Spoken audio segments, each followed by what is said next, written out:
You're watching Luntha TV and it's time for our 7:30 news bulletin. My name is Tandiwe Nzumara. First, the headlines. Pope Leo XIV calls Lebanon to stand up, be a home of justice and fraternity. Government warns officials and chiefs over fraud in farm import subsidy program, FISIP. Tributes pour in as Flem's legend Esau Ganyenda passes away in the United Kingdom. And in other news, Nigeria's defense minister quits as government faces rising violence.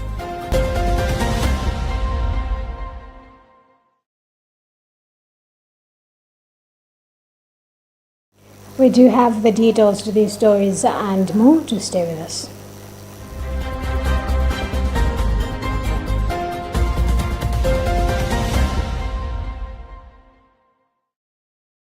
Beirut heard a different kind of voice on Tuesday morning, and the city still marked by the sounds of the 2024 escalation between Hezbollah and Israel. Pope Leo XIV urged Lebanon to rise above violence and division. The liturgy closed the final day of the Pope's visit to a nation strained by intermittent political paralysis, economic freefall, and persistent instability.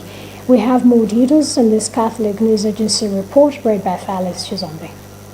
In his homily, Pope Leo spoke of praise, hope, beauty, and responsibility, calling for unity at a moment of national fracture. He acknowledged the burdens carried by the Lebanese people and said praise becomes difficult when life is weighed down by hardship. The Pope urged the country to rediscover gratitude. From the open coastal space, he recorded biblical images of Lebanon. He then pointed to the nation's present wounds: poverty, political instability, economic collapse, and renewed fear after conflict. He mentioned his prayer area in the day at the Beirut port, the site of the 2020 explosion, and connected that visit to the broader nation trauma. In such circumstances, he said, praise and hope can give way to disillusionment. The Pope invited the faithful to look for small shining lights in the heart of the night. Jesus, he said,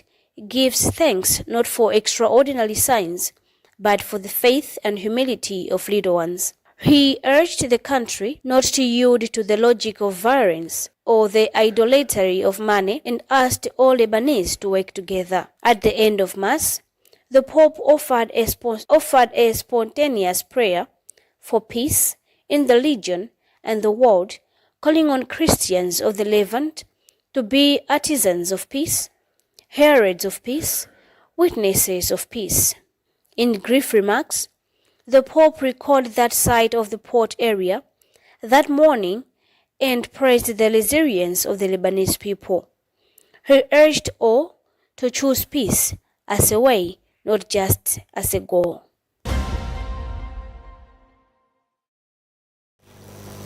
Minister of Agriculture Rosa Mbelizi has issued a stern warning to government workers, traditional leaders, and other officials accused of sabotaging the smooth implementation of this year's Farm Import Subsidy Program, FISIP.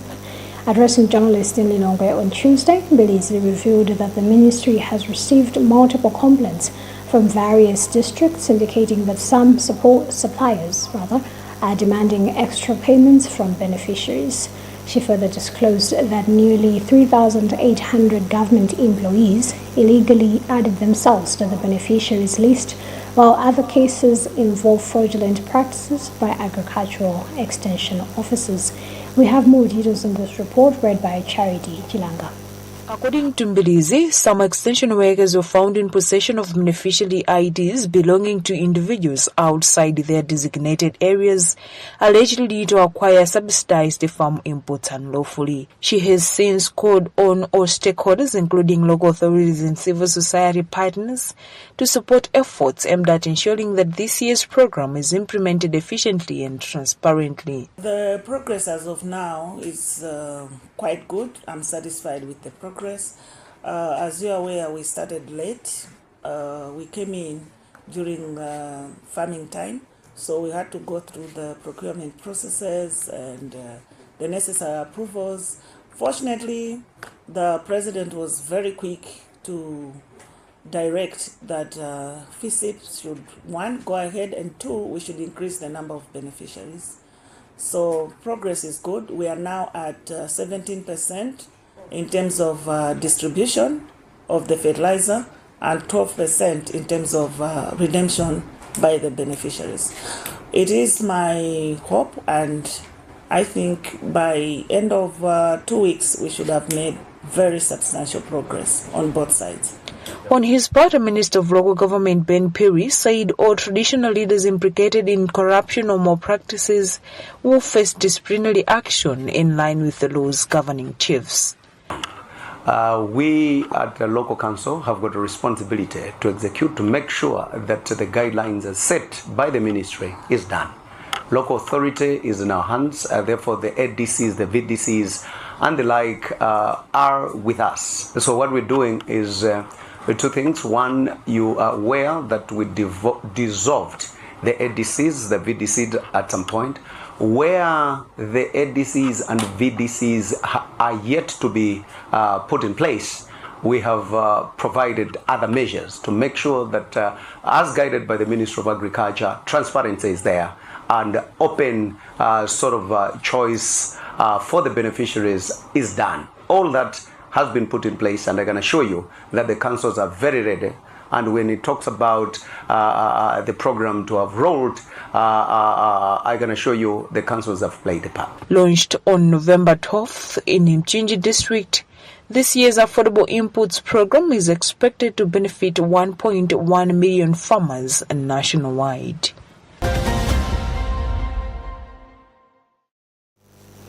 Minister of Education Brighton Saka has expressed deep concern over the rising cases of school vandalism, saying government will ensure that students responsible for vandalizing school infrastructure face appropriate punishment.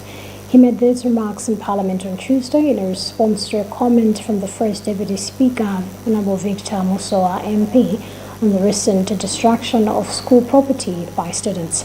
Charity Chilanga has filed this report. Saka described the acts of arson as extremely regrettable, noting that government invests significant resources in constructing and maintaining school facilities, only for some students to destroy them. He said the ministry will take firm action, stressing that once culprits are identified, adequate punishments will be meted out to deter similar behavior in the future, stating that the principles of discipline and accountability apply across all schools, public or private. According to Msaka, the ministry's goal is to ensure that every community in Malawi has easy access to functioning school infrastructure, a mission he said cannot be achieved if newly built facilities continue to be burnt down. The principles run across all the schools. There is no school, whether private or government, that will condone misbehavior or criminality or vandalism. Most of the children that commit these offenses are even beyond the age of 18, which means that they can be prosecuted for arson in accordance with the law. So where they are of adult age and they can be prosecuted, they should be prosecuted. And those that probably are underage should be dealt with in accordance with the law, so that they also can be put at institutions that look after troublesome young people. Now, Meanwhile, Zomba Tondo, Member of Parliament Emmanuel Dumisani Lindani, said vandalism sets the country back economically, arguing that Malawi cannot afford such reckless behavior at a time when it is already facing economic challenges. He urged parents to take a greater responsibility in shaping the character and mindset of their children, saying well-raised children are less likely to engage in destructive conduct.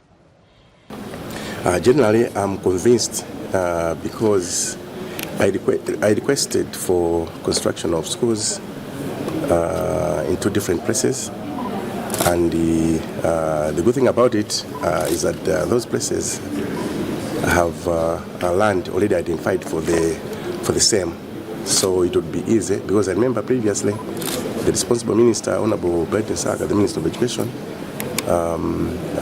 highlighted on the need to make sure that the land doesn't have issues, because there was a similar case. So we assured him that the land has been identified already in both places. So his response was they will immediately give it the necessary attention, and the chances are high that the construction would commence upon some element of research, but he assured us that something would happen on the same, meaning to say we should expect construction of the same schools, of the said schools rather. There are reports that students at Chuluday Secondary School in Kasungu set their school on fire on Sunday. The following night, boarding students at Jamba Secondary School also burned school infrastructure, reportedly after a group of Form 4 students feared punishment for borrowing Form 1 learners.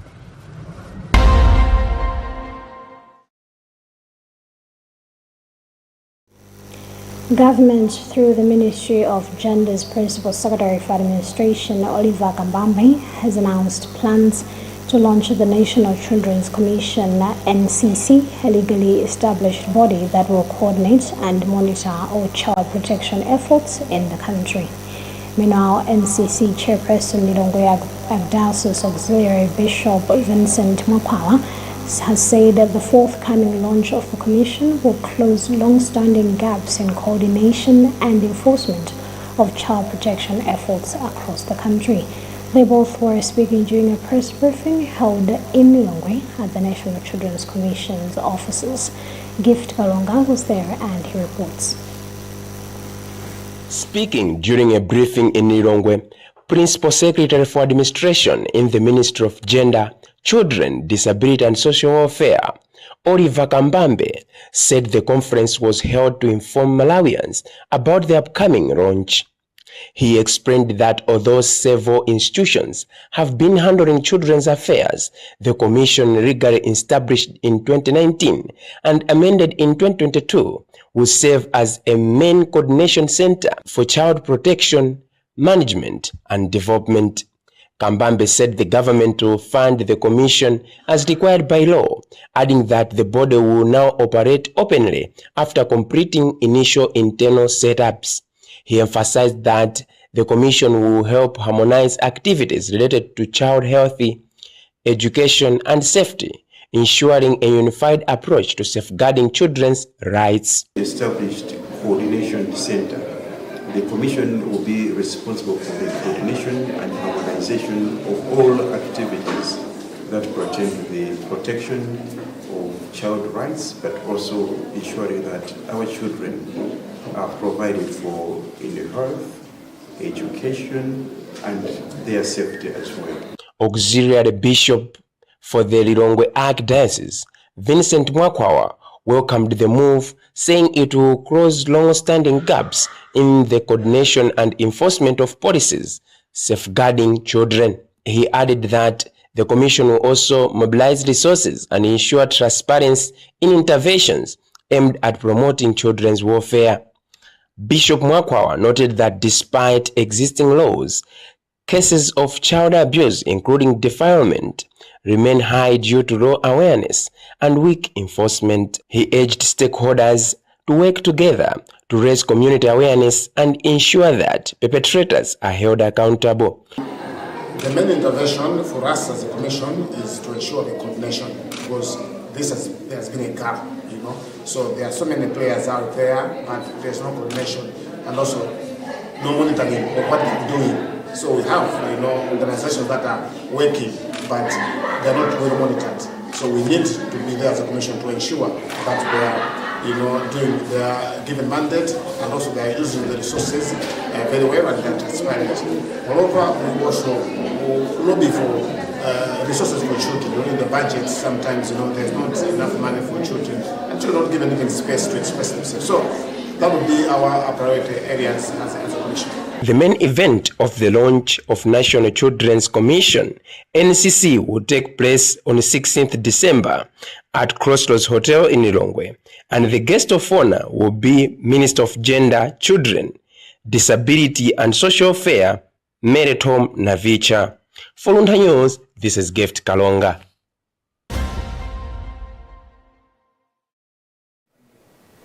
Malawi has officially launched the ARCS AI-generated agri-med advisories, marking a major step towards strengthening climate resilience and supporting the country's smallholder farmers who form the backbone of the nation's economy. The launch gathered government officials, partners, and farmer representatives to highlight how AI can simplify and improve access to climate information. Judith Organ has filed this report. Her Excellency Annie Sophie Vigilant, Norway's ambassador to Malawi, said Norway remains committed to supporting solutions that promote resilience and sustainable development. She emphasized that 85% of Malawians depend on agriculture and are heavily affected by climate shocks such as floods and drought. She welcomed the AI pilot, describing it as a tool designed to make climate-related decisions simpler, more reliable and easier to act on. As I said in my speech, we have to keep in mind that Malawi's economy and the livelihoods of agriculture is a livelihood of 85% of the population, and they depend on smallholder farmers. And we have Farmers Union of Malawi CEO Jacob Nyurongo said the AI-enabled advisories will help farmers receive precise location-specific climate information to guide key decisions such as when to plant and which crop varieties to choose. He added that the pilot will use radio, SMS, and cooperatives to ensure even farmers without smartphones access the information. That is looking at AI-enabled agri-med advisories will help to have climate information that is really location specific and can help farmers to act accordingly based on the climate. Controller of Agricultural Services, Dr. Jeremy Chimgunda Nkoma, said the project aligns with Malawi 2063's pillar on agricultural productivity. He highlighted that with the current extension worker ratio of 1 officer to 3,000 farmers, the AI system will help bridge the information gap and speed up delivery of advisory messages from experts to farmers. The objectives set under this particular pillar: 1, increased productivity, and 2, agriculture commercialization. As government, we've got a number of programs in place, and for the programs, we've got a number of policy instruments in place. And for the policy instruments, we are also working on a number of tools to help us translate the policy into actions and into things. Philip Tega from the Development Fund of Norway said the project, running from 2023 to 2028, aims to generate practical lessons that can be scaled across Malawi and the region. He explained that AI will help turn climate forecasts into actionable guidance for smallholder farmers, improving enterprise choices and the timing of key farm activities. Forecast from DCCMS, and that is then translated through agriculture extension workers. Upon translation of that, that information is then relayed for discussion and planning and use by smallholder farmers. In the end, officials and partners said the AI-powered advisory system represents a promising shift toward smarter, more resilient agriculture, one that empowers farmers with the information they need to withstand climate shocks and strengthening food security across Malawi.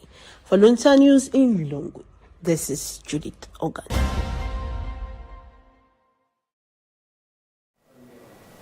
If you just tuned in to Luntha TV, know that you're watching news coming to you live from Bishop Navy Media Center.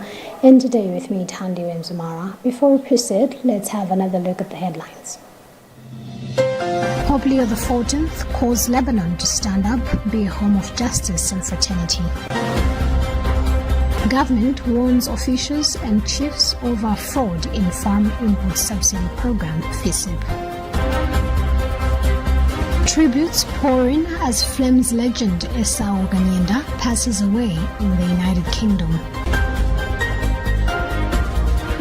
And in other news, Nigeria's defense minister quits as government faces rising violence.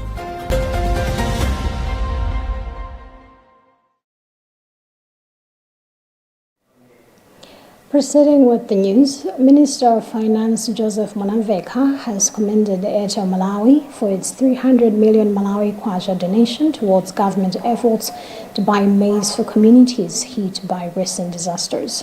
During the Sheikh representation on Tuesday at the Ministry of Finance headquarters at Capitol Hill in Lilongwe, Mwanamveka said the contribution is timely and will significantly support vulnerable households. We have more details in this report filed by Bridget Manoga. Mwanamveka said Airtel Malawi's contribution comes at a crucial time as thousands of people are experiencing hunger following the recent disasters, and the support will help reach the most affected communities. He further assured the public that government will maintain strict integrity and accountability in managing the funds allocated for maize procurement. Private sector is coming forward. After our President, Professor Luntha, declared that we were in a situation of disaster. So I think on behalf of our President, Professor Luntha, and also on behalf of the ministry, I would like to thank the board, management, and the staff of Airtel Malawi PLC for the support you have given us. Airtel Malawi PLC Managing Director Ashish Dutt stated that Airtel supports the people of Malawi, particularly during challenging times, as part of its commitment to giving back to the community. Malawian is facing today because of the extreme drought and other economic situations that we have in the country. So we want to partner with the government in this humanitarian cause to see that we as a serious corporate citizen and a responsible corporate citizen, we play our part towards it. The donation reflects Airtel's commitment to supporting national welfare. Bridget Manoka, Luntha News.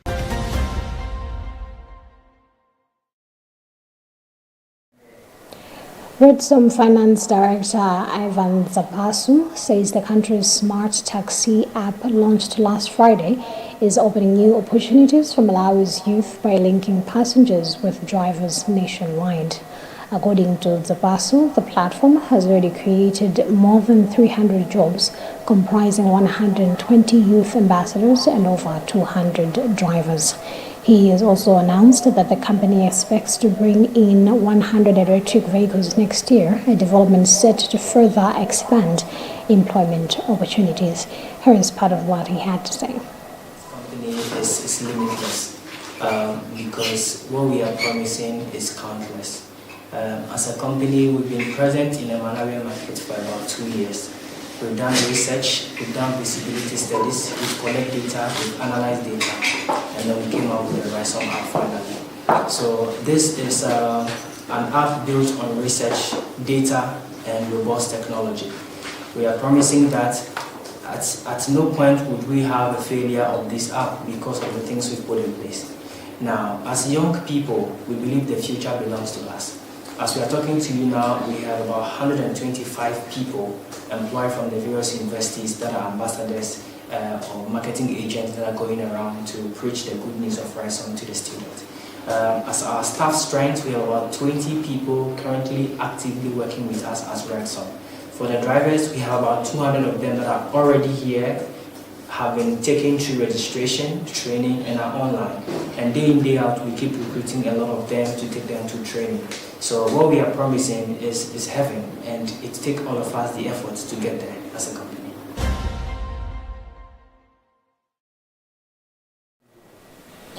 In sports, Malawi is mourning the death of football legend Esau Black Mamba Ganyenda, who passed away on Tuesday in the United Kingdom after battling liver cancer. Tributes are pouring in from across the country and beyond, with President Professor Arthur Peter Mutharika describing Ganyenda as a true son of the soil who lifted Malawi's flag high both in Africa and Europe, notably during his time with Russian club FC Rostov. Kanyenda, who began his career with Luangwa United, rose to prominence at Jomo Cosmos in South Africa before moving to Russia, where he played for FC Rostov, Lokomotiv Moscow, and FC Kamaz. He remains the only Malawian footballer to feature in the UEFA Champions League. He was a key member of the Flame squad that secured Malawi's historic qualification for the 2010 Africa Cup of Nations in Angola. After retiring, he continued to support the development of local football. May the soul of Esau Black Mamba Kanyenda rest in eternal peace.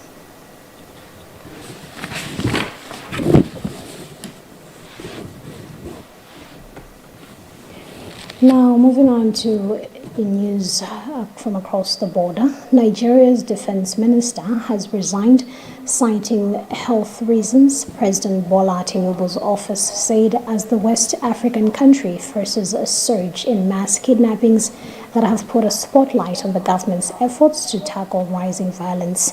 The departure of Mohammed Badaru Abubakar, who had not been seen in public in recent weeks, was announced late on Monday, only days after Tinubu declared a security emergency in response to mass kidnappings by armed gangs and attacks by Islamist militants in northern Nigeria. Faris Yuzomri is reading a Reuters report. The United Nations said in a report on November 25th that at least 402 people have been abducted since mid-November in northern Nigeria, while analysts warn that economic hardship and weak governance are fueling insecurity. More than 200 students abducted from a Catholic school over a week ago are still missing. Nigerian authorities have given few details about any rescue efforts. In the first high-profile visit to the school, Tinubu's national security advisor met school and church officials and promised to bring the students back safely. Tinubu has ordered the recruitment of 50,000 police officers, more army enlistment, the redeployment of VIP police to frontline duties, and the deployment of forest guards to fresh out armed gangs, which are known locally as bandits. Tinubu met former Defense Chief retired General Christopher Musa on Monday night, sparking speculation among security analysts that he could be tapped to replace Abubakar. Chetan Nwazi, partner at consultancy SPM Intelligence, said insecurity in the wider Sahel region was spilling into Nigeria. Nigeria is under scrutiny from U.S. President Donald Trump, who last month threatened military action over the treatment of Christians in the country. Nigeria says claims that Christians face persecution misrepresent a complex security situation and do not take into account efforts to safeguard religious freedom. Washington is considering actions including sanctions and engagement on counter-terrorism, as a senior U.S. State Department official said on November 20th.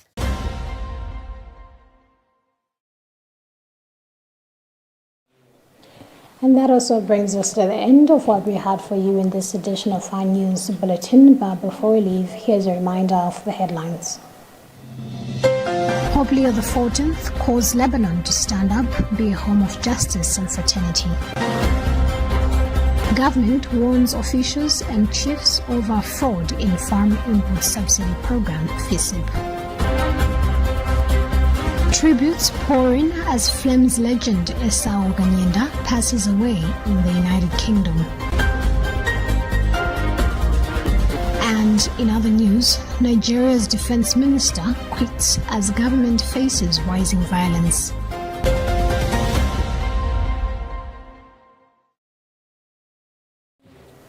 My name is Tandy Wenzumara. Thank you so much for keeping me company, and do continue following the rest of our programs right here on Luntha TV. Now do remember that you can also catch us on social media. We are on Facebook at Luntha Television and on YouTube at Luntha TV Official. Goodbye for now and do stay safe.